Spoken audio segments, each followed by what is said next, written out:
সোমবার রাতভর কলকাতায় রেকর্ড বৃষ্টি, তারপর থেকেই দুর্ভোগ। বাইরে জলে জল আর বাড়িতে কারেন্ট অফ।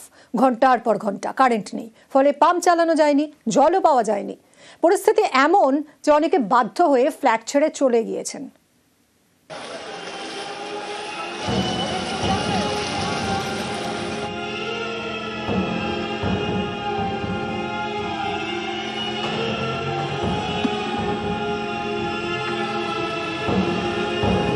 কম ইনকাম ওরা করে না। মাননীয় মুখ্যমন্ত্রী বলছেন আমরা তাদের সঙ্গে সহমত, কিন্তু তারপরেও সিএসসির মনে তন্ডক নড়েনি, তিতিবিরক্ত হয়ে আছে পুরো একদম। There is no help, there is no water, there is no electricity. It's very difficult. বাচ্চাটাকে নিয়ে কোথায় যাবেন এখন? We have another accommodation. We are going there. They're not being able to do anything. The drains are blocked. Where will they pump out the water? There's no space for them to do that. আমি বাড়ি ছেড়ে চলে যেতে বাধ্য হচ্ছি।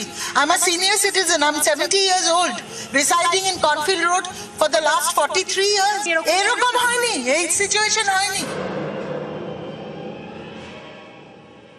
এইখান থেকে আপনাদের এলাকা লাইনটা এসেছে, ঠিক আছে, ওই ফিডারটা পুরো জলের তলায় রয়েছে। আমি এক্ষুনি অফিসে এখন কোথায় জল? আপনি চলুন, আপনি আসুন ম্যাডাম, দেখাচ্ছি। 36 আওয়ার্স হয়ে গেছে, বাথরুম নেই, জল নেই, কি করবে লোকে? বাচ্চারা আছে বাড়িতে। সোমবার সারা রাত কলকাতায় রেকর্ড বৃষ্টি। সেই রাত থেকে নানা জায়গায় কারেন্ট অফ, যেমন বালিগঞ্জের কর্নফিল্ড রোড। 36 ঘন্টার বেশি সময় ধরে এখানে কারেন্ট নেই। এর জেরে বাড়ির পাম্প চালানো যাচ্ছে না, ফলে বাথরুমে জল নেই, খাবার জলও নেই। অভিযোগ, সিএসসিকে বারবার বলেও কোনো লাভ হয়নি। ওদের যে ইমার্জেন্সি লাইন, হোয়াটসঅ্যাপ লাইন, সমস্ত কিছুতে রিপ্লাই দেওয়া, মানে আমরা মেসেজ পাঠিয়েছি, কোনো রিপ্লাই নেই। জল বন্ধ, খাওয়ার জল নেই, ওয়াশরুম যাব সেই জল নেই। সকালবেলায় 10 লিটার কিনে নিয়ে এসছি, ওটা দিয়ে খাওয়া হচ্ছে। বুধবার সকালে বালিগঞ্জের এই এলাকায় যান সিএসসির একজন কর্মী। তাকে ঘিরে বিক্ষোভ দেখান বাসিন্দারা। আপনাদের অফিস কি বলছে? এখন পর্যন্ত কিছু বলেছে? অফিস যেটা আমাকে এখন বললো যে যতক্ষণ জল না কমবে ততক্ষণ এই এলাকাতে এই বৈষম্য কেন করছেন? ওই কোনার বাড়িটা কি করে এলো? অফিস আপনি না মিথ্যা কথা বলবেন না, যেটা সত্যি সেটা বলুন, সত্যি কথাটা বলুন। 36 আওয়ার্স হয়ে গেছে, বাথরুম নেই, জল নেই, কি করবে? আমি বাড়ি ছেড়ে চলে যেতে বাধ্য হচ্ছি। I'm a senior citizen. I'm 70 years old, residing in Cornfield Road for the last 43 years. এরকম হয়নি, এই সিচুয়েশন হয়নি। সিএসসির তরফে তারা very sorry men and work 26 ঘন্টা ধরে এক কথা বলছে। সার্ভে পার্কেও একই ছবি। সোমবার রাত থেকে এই আবাসনে কারেন্ট অফ, ফলে ভোগান্তির এক শেষ। There's no help, there's no water, there's no electricity. It's very difficult. বাচ্চাটাকে নিয়ে কোথায় যাবেন এখন? We have another accommodation. We are going there. This is not the way of one person wants to stay in a community. This is not done. The drains are blocked. Where will they pump out the water? There's no space for them to do that.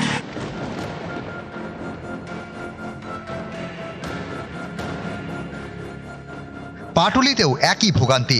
অনেক বহুতলেই current নেই, ফলে pump চালানো যায়নি। জল পেতে হয়রানির এক শেষ। বৃদ্ধ বয়সে জল টানতে হচ্ছে।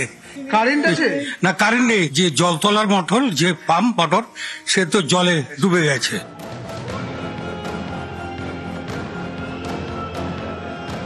ট্যাংরার ক্রিস্টোফার রোড, রাস্তায় জল, ঘরে জল। মঙ্গলবার থেকে কারেন্ট নেই। রাত 2টো থেকে আমাদের কারেন্ট নেই, আর সেই রকম জল, মানে থালা বাসন সব চলে যাচ্ছে। বাচ্চা কাচ্চারা সবাই তো আর খাট নেই। এই অবস্থায় আমরা কাল সারাদিন কাটালাম। ঘরে পেশেন্ট রয়েছে, পেশেন্ট নিয়েও আমাদের অবস্থা খারাপ হচ্ছে। কারেন্ট নিয়ে রাস্তাঘাটে আমাদের বাড়ির ভিতরে বড় সাপ একটা ঢুকে পড়েছে। যা রাস্তার জল, এই চাপের জলটাই আমাদেরকে খেতে হচ্ছে। এই নোংরা জল, জানি না এরপরে আমাদের বাচ্চা কাচ্চা নিয়ে আমাদের কি অবস্থা। নিউজ 18 বাংলা।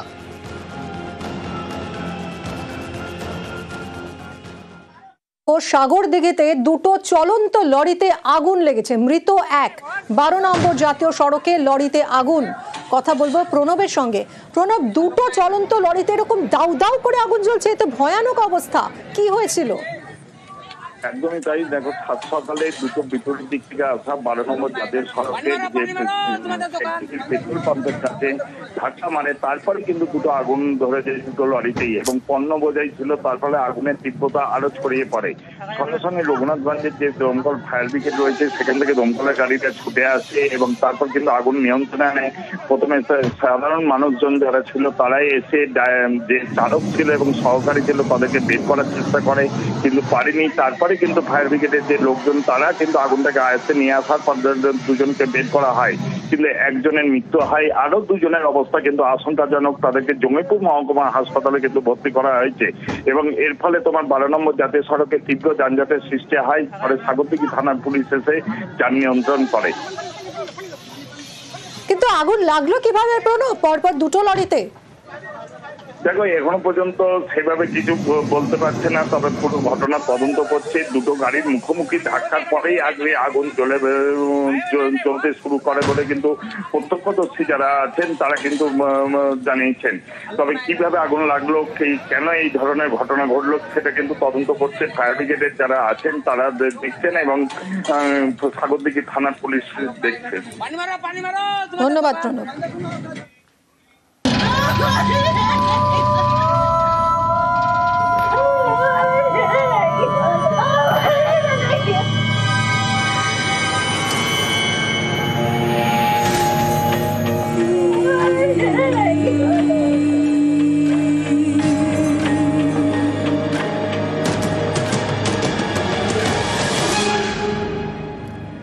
জমা জলে বিদ্যুৎস্পৃষ্ট হয়ে প্রাণ গিয়েছে বেশ কয়েকজনের। তারপরেও হুঁশ ফেরেনি সিএসসির। কলকাতার রাস্তায় এখনো মরণ ফাঁদ।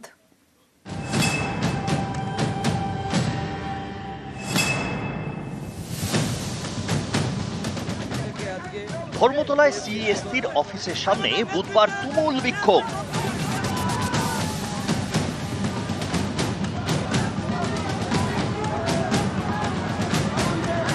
অল বেঙ্গল ইলেকট্রিসিটি কনজিউমার্স অ্যাসোসিয়েশনের সদস্যদের তুমুল বিক্ষোভ।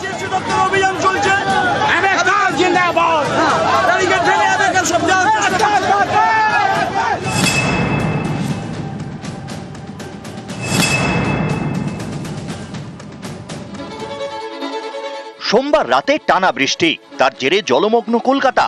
মঙ্গলবার সেই জমা জলে বিদ্যুৎস্পৃষ্ট হয়ে বেশ কয়েকজনের মৃত্যু হয়। এরপরেও হুঁশ ফেরেনি সিএসসির। কলকাতার রাস্তায় এখনো মরণ ফাঁদ।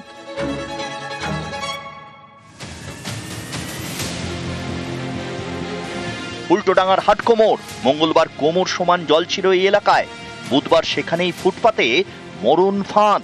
উপড়ে পড়ে রয়েছে সিএসসির জাংশন বক্স। জিনিসগুলো যে পড়ে রয়েছে এ তো যে কোনো মানুষের বিপদ হবে। মৌলালিতে জোড়া বিপদ, একদিকে খোলা ইলেকট্রিক বক্স, অন্যদিকে জাংশন বক্সে আবর্জনার স্তূপ। যে কোনো মুহূর্তে ঘটে যেতে পারে বড়সড় বিপত্তি। বিপদ এড়াতে ইলেকট্রিক বক্সের চারপাশে প্লাই দিয়ে ঘিরে দিয়েছেন স্থানীয়রাই। অনেক ভয় আছে আমার। আমি তো কালকে একদম বাইরে করলাম না, বাইরে চলে আসলাম না। জল জমেছিল এখানে? হ্যাঁ, অনেক ভর্তি ছিল, একদম পুরো ভর্তি ছিল এখানে। আপনার এই আমার দোকানে ঢুকে গেছে। শ্যামবাজারের কি অবস্থা দেখুন। সিএসসির জংশন বক্সের কোনো পাল্লাই নেই।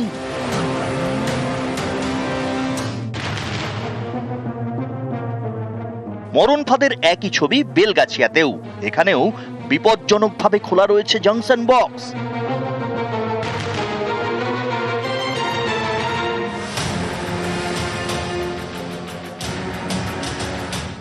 মঙ্গলবার রাতে ঢাকুরিয়ায় রাস্তার পাশে সিএসসির জংশন বক্সের ছবি দেখায় নিউজ 18 বাংলা।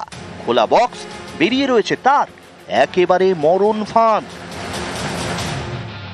যখন গাড়ি পাস করছে যে ওয়েভ তৈরি হচ্ছে, সে ওয়েভ গিয়ে ধাক্কা মারছে মিটার বক্সে এবং সেখান থেকে ফ্ল্যাশ হচ্ছিল। তার এই কারণে কিন্তু তারা এই মুহূর্তে আতঙ্কে ভয়ে তারা উপরে উঠে এসেছে। পরিস্থিতি এতটাই বিপজ্জনক ছিল যে কাজ না করে ফিরে যেতে হয় পুরসভার কর্মীদের। চলে আসলাম এইদিকে ভাই করে। কতবার ফ্ল্যাশ করলো আপনারা যখন কাজ করছিলেন? 2 বার। বুধবার সকালে ফের ঢাকুরিয়ায় যায় নিউজ 18 বাংলা। এবার বক্সের দরজা বন্ধ, কিন্তু এটা যে জোড়া তাপ্পি দিয়ে কাজ চালানোর চেষ্টা সেটা স্পষ্ট।